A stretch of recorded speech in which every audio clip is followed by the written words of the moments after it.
What about the illustration of the potter and the clay? So it seems like that's saying God molds us to however he chooses, and we really don't have any grounds, or we don't have any say in it. Like what do we do with imagery like that? Is that extrapolating too much into that imagery? Is that putting our perspective on something else? Explain that. I think reading that again, I think it's reasonable. If someone reads what Paul says there, and that, he's just saying that we're nothing but clay, and God does with us what He wants. But I'm saying you could conclude that. But Paul, it's not what Paul says. You will say then to me, why does he still find fault? For who has resisted his will? No, O man, but who are you to answer back to God? So this isn't an Arminian that Paul is talking about, and God is saying, who are you to answer back to me? These are the Jews. Okay, so a lot of Romans, one reason it's a hard book to follow, in part of it, Paul takes on the persona of an unbelieving Jew. Other parts, he carries on a dialogue with an unbelieving Jew. And but he doesn't lay all this out crystal clear. I think most people reading it realizes, in part of it, he's dialoguing with a fictional person, but he'll be doing that. And then the next verse, of course, there weren't verses, but the next sentence, he's suddenly somewhere else. Again, Origen's illustration of he's taking you on this tour of this, palace, and he just goes from room to room, and you only see a little bit of it, and then you're in another room before you know it.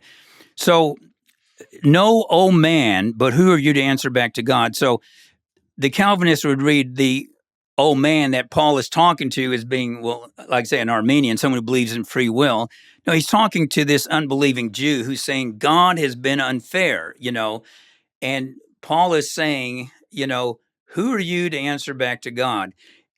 We as humans can ask questions about God, but there's a limit to how far any of us are entitled to pry into why God does this or that. I mean, there's a lot of things that as a fallen human, I would think, well, if I were God, this is what I would do. And, we wouldn't have evil on the earth, and we wouldn't have this or that.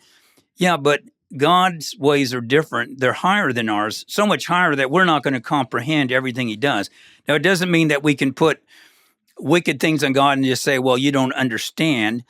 But we're not going to fully understand all of his ways. And he's just saying, who are you to,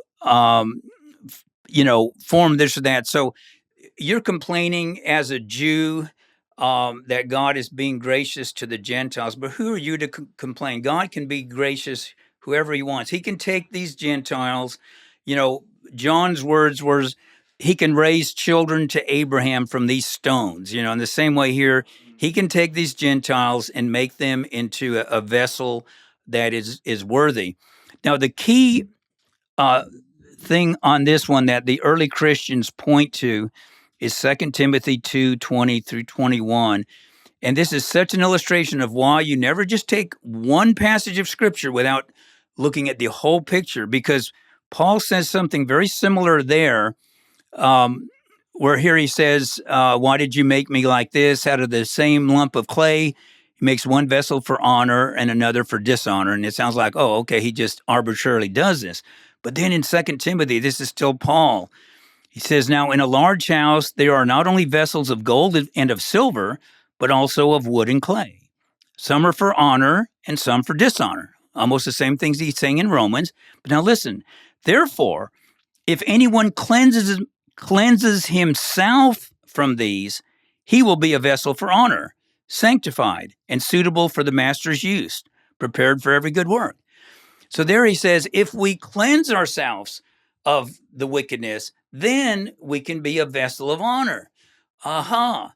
So, the early church, when they read Romans 9, they also read 2 Timothy. They say, look at the other part that Paul says. He uses the same illustration, and he's showing, no, we do play a role in this, that if we cleanse ourselves from wickedness, we leave those things behind, God can use us. Now, the other aspect of that is we're not going to do all of that on our own power. God, plays a key role in bringing us to faith. Jesus said, no one can come to the Father no one can come to me unless the Father draws him. And he said, without me, you can do nothing. So there's the early Christians would have seen not monergism, which is what Calvinists say, that there's only one force, mono, the all of the force energy comes from God. We do nothing. The early Christians would have said, no, it's synergism. It's God's power, and it's us responding to God's power. Not because it has to be that way. God could do the other, but it's not God's nature. He wants people who love him. So he gives us the opportunity, but he knows in our fallen nature, without his help, we would never make it, without him drawing us, him giving us power. On the other hand, he doesn't do it all for us. We still have to believe. He's not going to do our believing for us. He's not going to do our obeying for us. But he will give us the power to make it possible to do both the believing and the obeying. So it's the two things working together that we see when we take the whole Bible and not just, select verses, that it's man has a role and God plays a role, in our salvation.